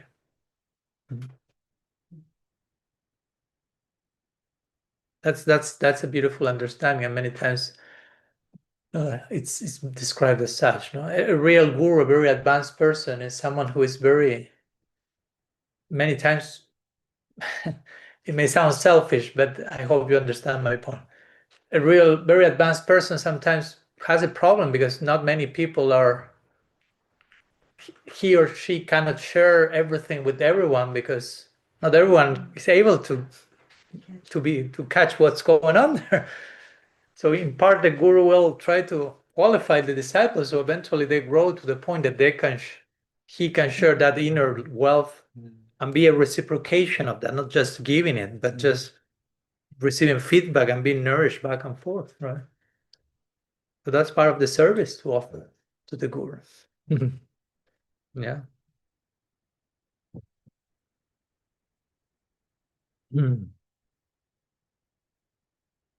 Okay. Another one. That's still related to this. Okay, and then we will. You raised your hand like 2 hours ago, so then we'll go there. No, it's related somehow. We'll go there, and then we can. But does this openness, maybe this openness is not just one-sided towards a group, but also towards oneself, that one is open to what is in the heart, so that what is in the heart can connect to this person, so that we say, actually, the guru is the one who corresponds to that which is really deeply in my heart, to the softest spot in my heart, or through whom I can recognize the spot more clearly. So there has to be openness in both directions.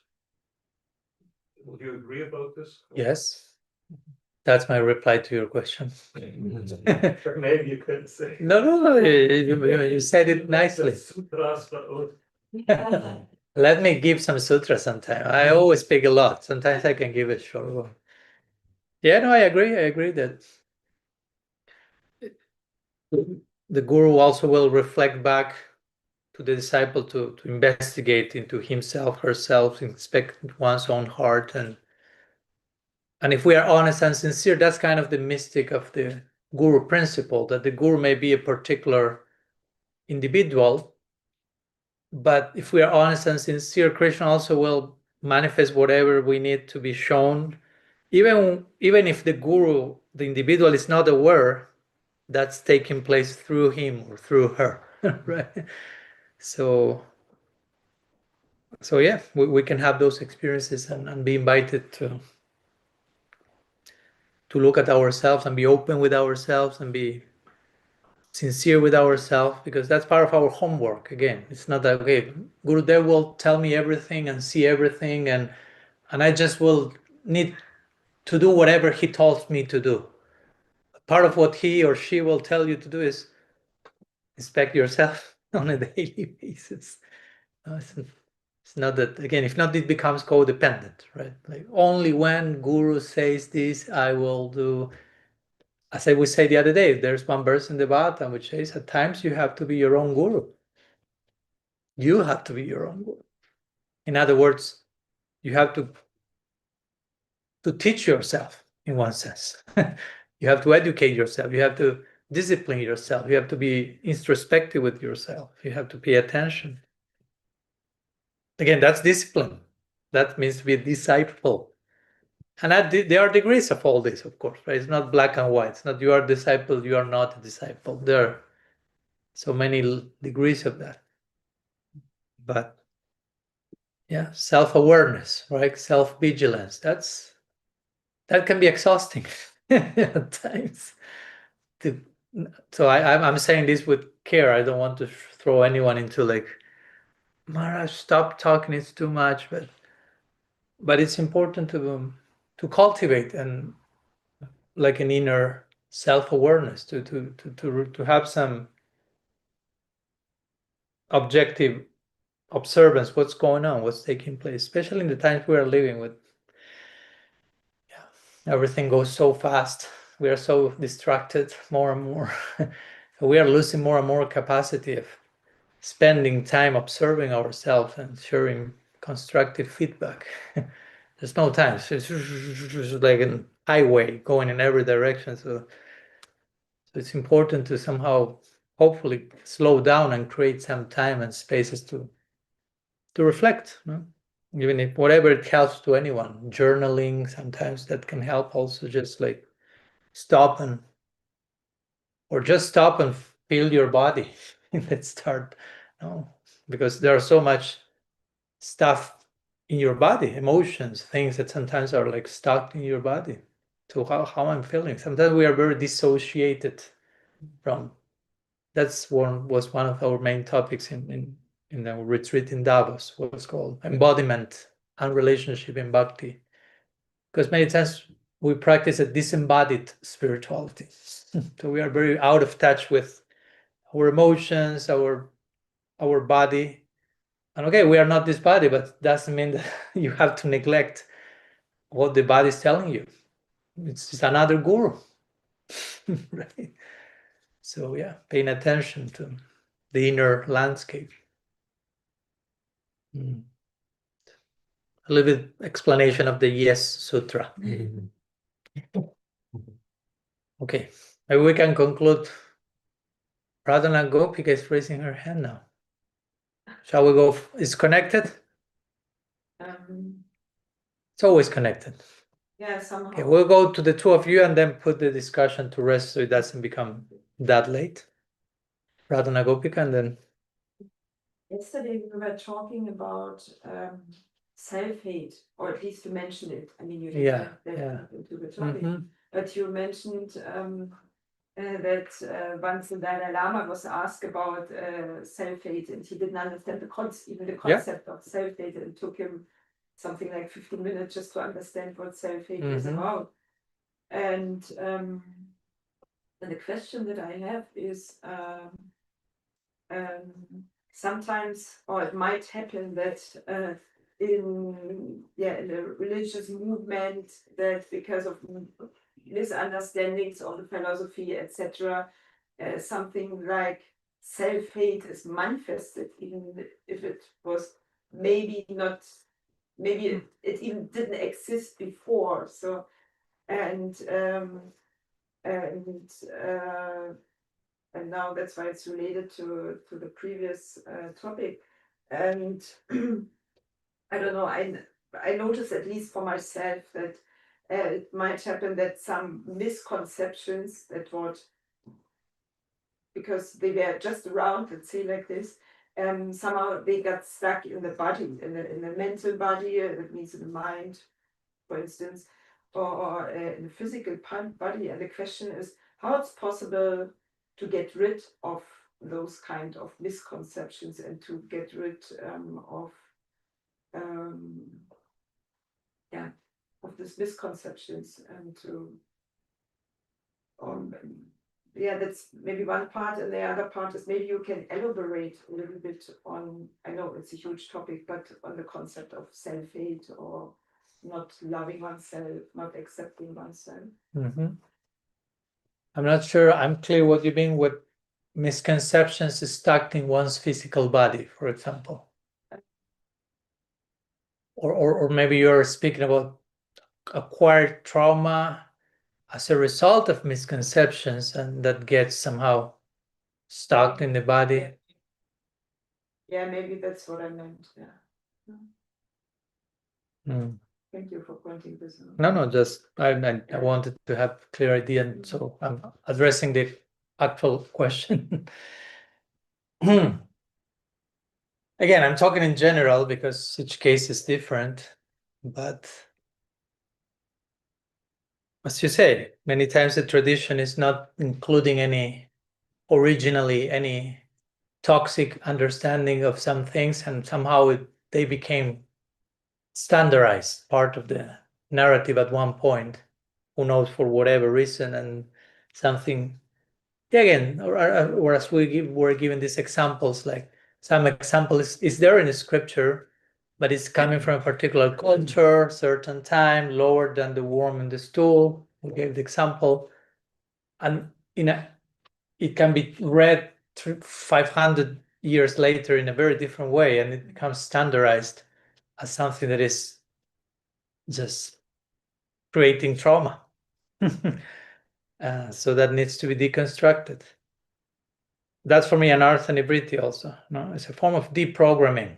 No, I've heard that at the time when devotees will join the movement in the West in the first years, there was these deprogrammers that were thinking, oh, you join a cult, you need to be deprogrammed. No? And of course, I'm not agreeing with that, but at the same time, I'm agreeing with that in the sense that we are not a cult, but we may have acquired cultish ways of understanding the non-cult, right?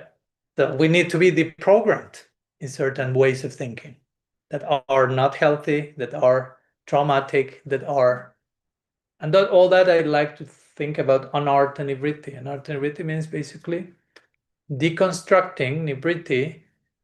Anartha means false value, literally. Artha means value, anartha means false value, false beliefs. So we have so many false beliefs many times that we just continue to carry it without even questioning them, because I heard that someone told me that someone told them that it's like that. And that has been perpetrated for the last 25 years, so it becomes standard. But who say that about, no? Sometimes this famous story that once one person in the kingdom, his goat died. So this person shaved himself. So in India, they shave sometimes when someone dies. So then a friend of him saw him and was like, oh, you shaved, what happened? And he said, like, whatever. No, whatever name you want to give to the goat. Which name? Cindy. Cindy. Doesn't sound too Indian, but it's okay. Let's make it Cindy. So he says Cindy died. Oh, Cindy died. This person didn't know that Cindy was a goat, but oh, Cindy died. So the other person shaved also, like in empathy. Oh, Cindy died. Then he's walking and someone saw him like, oh, what are you shaved? That's the second. Oh, Cindy died. Cindy died. They shaved. Oh, so like this, a sequence, you have half of the neighborhood shaven now. So at one point that reaches the king, right? Because his own personal assistant was suddenly shaven. Like, why you shaved your head? The king's assistant. The king asked the assistant, oh, Cindy died. And the king asked the important question which nobody asked yet. It's like, who is Cindy? And the king says, it's like, I don't know. So why because someone find out who is Cindy, because half my kingdom is shaven now and I don't have a clue who is Cindy. they do the whole research and realize that, oh, it was the goat of someone. Not to downplay the goat's death, but just like the point is like everyone starts to do something without knowing why, right? And at one point it becomes like tradition, right? Or this other famous story of the Srimad Bhagavatam class, speaker was giving class, and suddenly a cat comes, shows up, and the cat starts meow, not meow, and they're like, we don't want the cat to disturb. We won't kick the cat out. They bring a plate with milk. So the cat becomes pacified. The class goes on, but of course the cat is there next day because he realized, oh, I have food now. So the second day cat comes, oh, a plate of milk for the cat. So the cat starts to come every day. So it becomes part of the audience, part of the paraphernalia. So every day already before the cat appeared, they had a plate of milk for the cat because it was part of the event. And so many years passed, and different speakers were there changing all the, but the plate was there. So it became part of the tradition, right? So at one point the cat dies.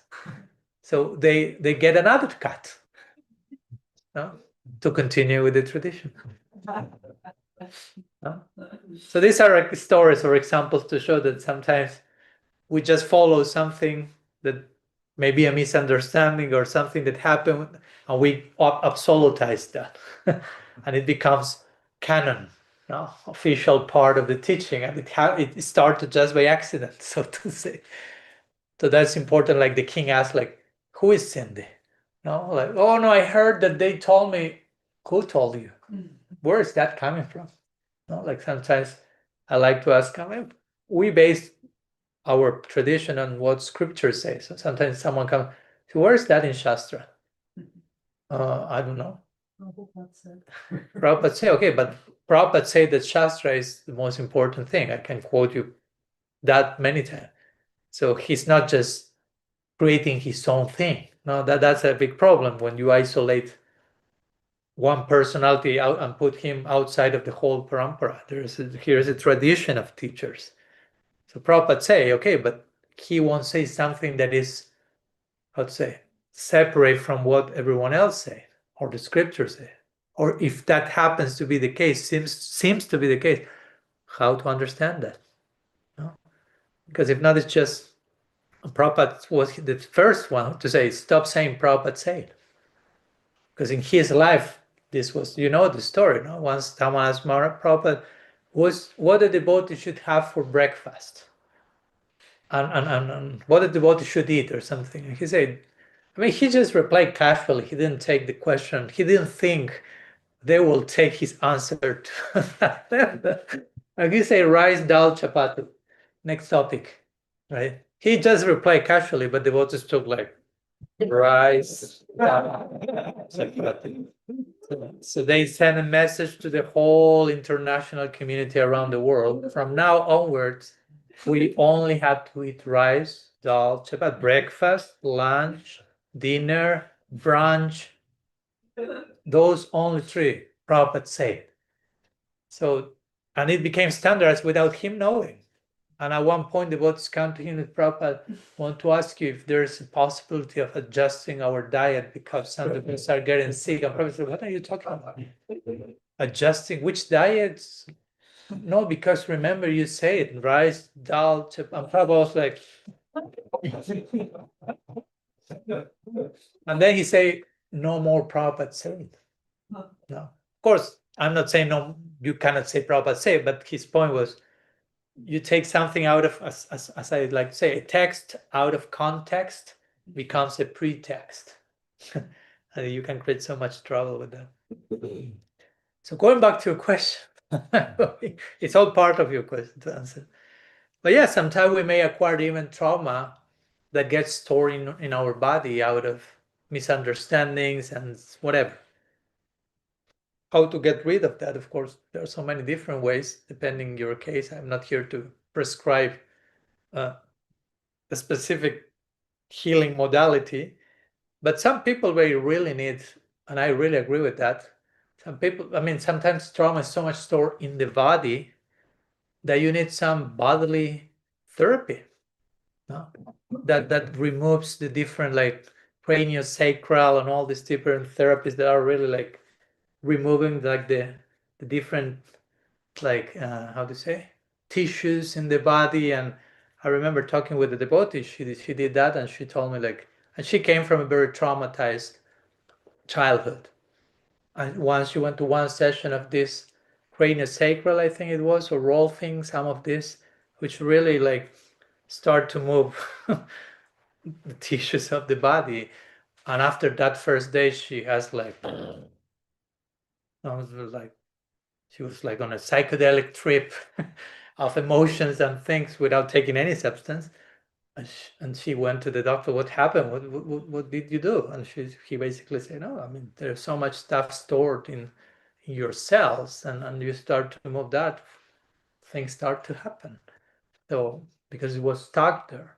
So for some people, that's, I won't tell them chant 32 rounds instead of 16. That's the only solution. I will say probably you need that. Some other people may need some other healing modality. Again, I'm not here prescribing anything in particular. Of course, I'm not downplaying chanting and the practice, which can, of course, also clean so much trauma that we may not even be aware of.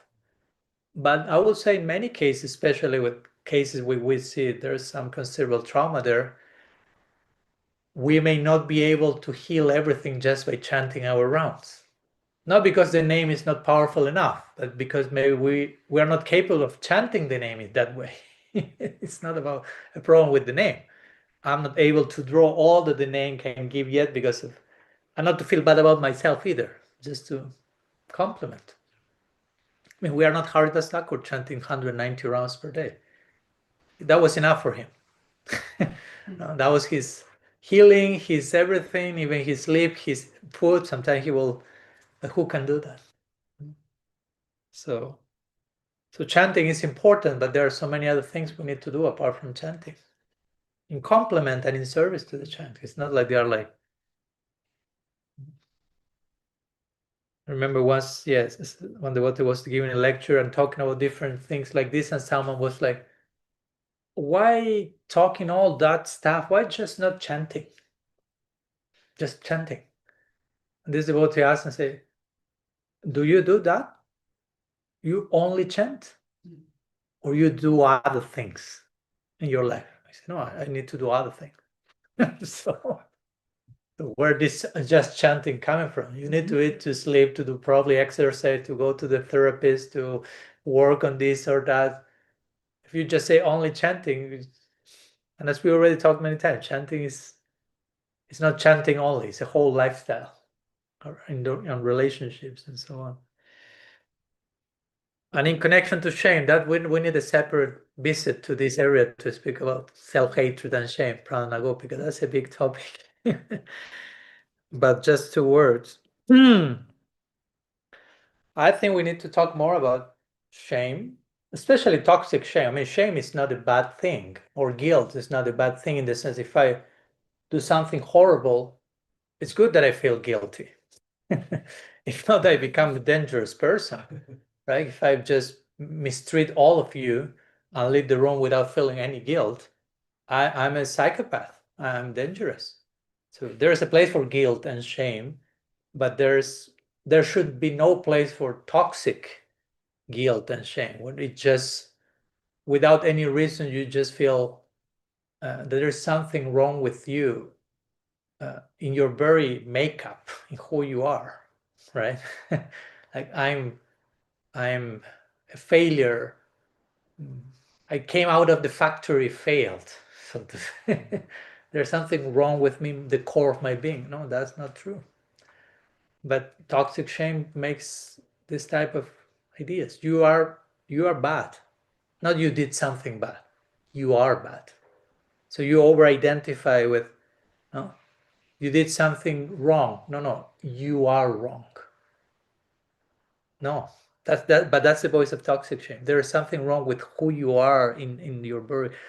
And we hear that enough, we become convinced. No, I'm worthless, I'm unlovable. No, how Krishna will love me? No, I'm a failure. I'm unlovable, I'm unloving.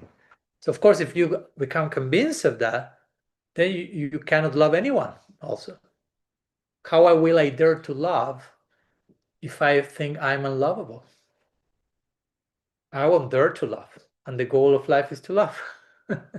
So that's why we first need to understand, not only you are not unlovable, we are already loved fully by Krishna. So Krishna finds you lovable. Unlovable makes you love able. That's the meaning of the word lovable. Love able. I can be able to love when I realize I'm lovable. And as we said the other day, it's not by my own merit. I'm so lovable. I did so much to earn my lovability. No. You are it's who you are. The soul is amazing, as we said the other day. You are amazing. You are not your own creation. You cannot be proud of that. But you cannot deny that either. So, yeah, toxic shame, again, many times it's related to childhood trauma, let's be honest. Most of the time it goes back to not being seen enough from our parents. No? So sometimes, again, as we talked the other day, as a child, and we have all our inner child, we may be 50, 60, 70, but if the inner child is not healed enough, we're still playing out the unresolved stuff from childhood as adults. And as children, many times we may not have been seen enough by our caretakers.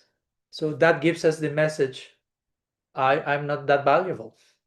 No, there's something wrong with me. Because as a child, you cannot allow yourself to see that your parents are failing. You need to see your parents and as superheroes, basically, as a child, because that's the survival mechanism. They have to be perfect. They have to provide, if I, as a baby, start to think my parents are emotionally disabled, I cannot survive myself. So I have to over-idealize them. But if they are actually failing, then since they cannot be wrong, because they have to be perfect, then I must be wrong. So we start that inner dialogue even from childhood. If they're not seeing me enough, not responding enough, then they cannot be wrong. So there must be some problem with me. And at one point, that narrative becomes your identity. So we need to deconstruct that, of course. And that's why we are, as it is said, we are wounded in relationship and we are healed in relationship. No. The wounds we carry from relationships need to be healed in relationship. Maybe not with the same people that we were wounded. It may not be possible. Sometimes it's possible, sometimes it's not. But we need to experience the healing of that wounded pattern in another relationship. And that's why it's so important to what we were talking before, to be able to expose ourselves gradually to each other, feel safe, be vulnerable, be seen, be accepted unconditionally. Because all that reflects how Krishna is seeing us. So that's very important. It's bringing to the space Krishna's glance upon us. No, Krishna, God is seeing you with love, unconditional love. But we have to represent that for each other in our relationships. That's how we can get a glimpse of how Krishna feels for us. If not, it's just an abstract theory. But that's everywhere in scripture. So we say the other day in Davos, one name for Krishna is Animisha, which means he who never blinks. No, which means he's always looking at you with unconditional love and never blinks. There's no interruption in that loving glance. It's unblinking. So gradually enter into that space. I'm being loved and being accepted fully, infinitely, every part of my being, not with conditions, unconditionally. But we need to enter into that space. It's not just saying it. Sometimes we need to really stop and invest some quality time in understanding I'm the beloved of God. That's a way of defining yourself. Who are you? I'm a beloved of Krishna. That's a good starting point to heal all the trauma that say the opposite. Right? And that changes the whole orientation to practice, because I don't need to practice to earn Krishna's love. That's already there. I'm practicing to return the embrace that he already showed me. I'm not practicing to deserve Krishna's. That can be so exhausting. And I'm trying to practice to take Krishna's attention, because I'm projecting like a child. Mom, Dad, see me, here I am, and trying to be perfect in everything. So Daddy sees me. So then we move that to practice. I'm practicing impressing Gurudev, impressing this, impressing temple president, impressing my husband, impressing Krishna, and trying to perform. I'm becoming sometimes obsessed with perfection. So someone likes me. That's not healthy. That's not natural. That's not real. So it's good that we find relationship with, again, you can just be yourself, just and you are being loved and accepted for who you are. And from that foundation, you can change all that you need to change. That's what Carl Rogers will say. The paradox is you can only change once you first accept yourself fully. First, you need to accept who you are, where you are, and on that foundation, you can change. But many times, we just become obsessed with change only because we hate ourselves. Because we do not accept, we cannot accept who we are, where we are. So I need to change, I need to improve, I need to grow. You are trying to change not for the right reasons then. So it will be the other way around. First, learn to accept yourself, to accept that Krishna is loving you already for who you are. And on that foundation, change all that needs to change so you can become a better lover, to give the embrace back in the best possible way.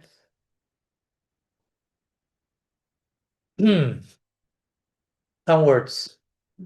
I hope that helped.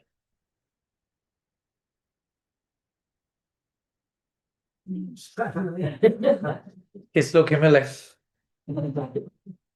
I neglected him the whole day. Sorry. Now I have, now I'm not walking my talk. I'm talking about healing, and I'm traumatizing here our beautiful. Save the best for the last, they say. So we'll conclude our sharing with whatever you would like to. Yeah. My question changed. I'm sure. I can imagine. Sorry. That's good. It's interesting with that also, that process. Right? I have a question now. I have another. Yes. I would love to hear from you if you could elaborate deeper about love. Like, what is love for you? And is there a difference of like material love and transcendental love? And like, how do we become a beautiful lover?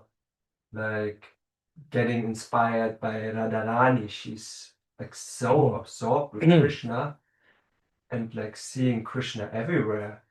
And is this love to be like completely absorbed like in the other? And yeah, forgetting myself, but just Well, lunch will be in 5 hours because he's inviting us to a very important topic.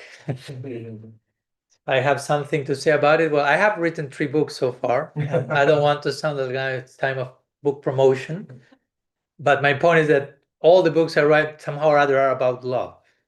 And they're available here. And they're just in case. No, but I'm mentioning that because I actually speak about that in the introduction to one book, which is like I seem to be able only to, whatever I write, it has to be connected to love. Somehow or other, from different perspectives, but every time I write the book is somehow it has to be speaking about love, because of course it's the center of existence. Ideally, we cannot not talk about love. It's not possible not to talk about it. But of course, love is a word also, right? I say love, and probably each one of you have their own idea what's love. And sometimes we use the word a little bit like casually nowadays. Like, I love chocolate, and I love playing piano, and I love my car, and I love my wife, and I love Krishna. And I'm not saying you cannot love all those things, but sometimes we may use the word the same way you love chocolate, probably is not the same way you love your Krishna, hopefully. Let's be honest, right? So, but we use the same word for everything. So, if at the end of the day, love is used for everything, it ends up meaning nothing in one sense, because it can be anything and everything. So, what it is. So, of course, for me, it's good to have some idea of what is, to give a definition to the word love. At the same time, it's tricky because you may end up trying to trap love in a definition, and that's dangerous. Now, I remember I quote, can I read something from here? Again, don't not want to sound too self-referential. And actually, it's not about me, but it's something that, it's a quote by Rumi. No, here it is. Rumi says, because in one part of my book, this is my recent book, I try to present a definition of love. But before giving the definition, I say, okay, we are talking about love. It's how much we can trap love in a definition, in words. And Rumi said once, whatever I try to say explaining love is embarrassing. Some commentary clarifies, but with love, silence is clearer. A pen went scribbling along, but when it tried to write love, it broke. Like say, okay, I will try to write something about love.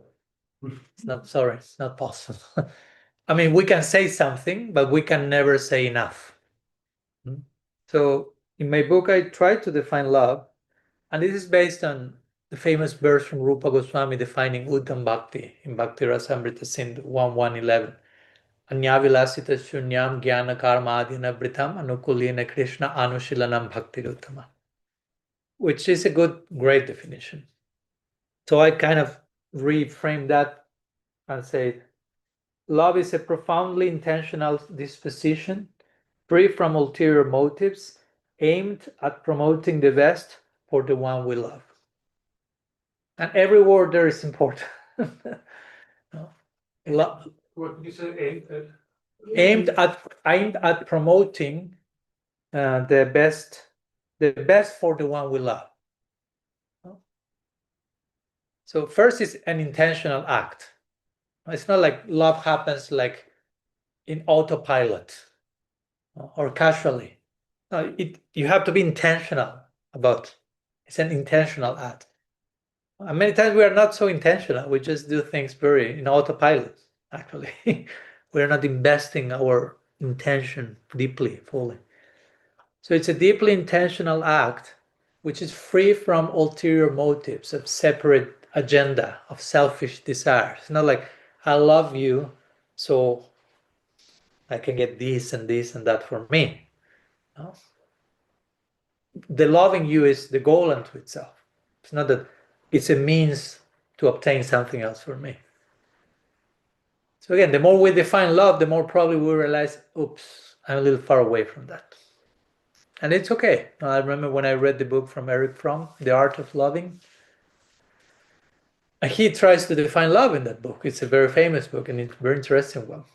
On the first chapter, then he starts to say what love is in different degrees and levels and nuances. But the first chapter is what love is not.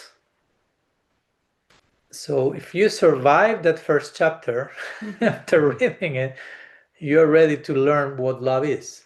Why I say survive? Because in that first chapter, he generally describes the ideas that most of us have about love. And he starts to explain why that's not love, but that's still self-interest, selfishness, self-centeredness, partial understanding. So that's strong because, oh my gosh, I thought I was loving and loving and loving, and now I realize this is not a cheap thing. I don't want to take this for granted.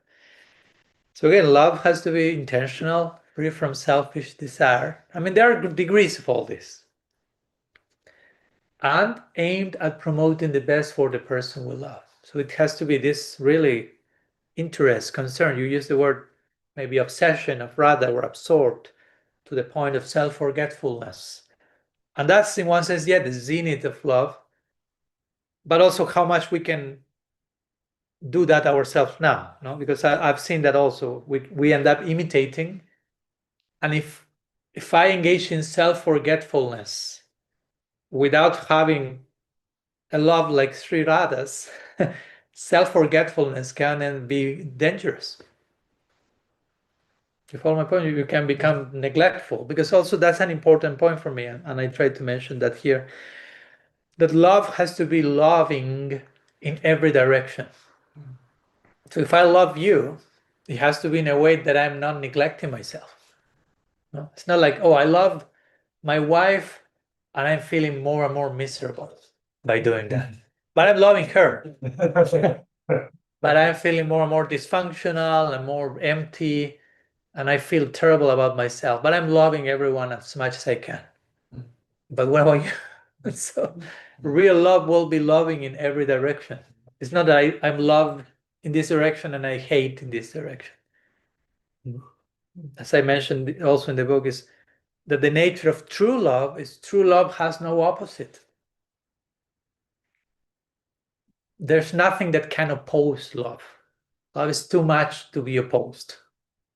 Love can only increase and become more and more loving. We can only talk about love and absence of love. Like something that can oppose love, there's nothing that can oppose love. Love is too powerful, too big of a thing. It can be just an absence of that. So yeah, I think it's healthy that we become more and more, as we talk this day, acquainted in practice. Okay, what does it mean to love in practice? Again, how do I, starting with your immediate relationships also, like how I'm relating to my most immediate people in my life in terms of being intentional, being free from separate agendas, separate interests, aimed at what's best for them at any moment. That takes time also to identify what's the best for this person. As much as I can figure that out, of course. How can I facilitate that? And the best for someone is not the same thing a moment later. A moment later, the best for that person will be something else, probably.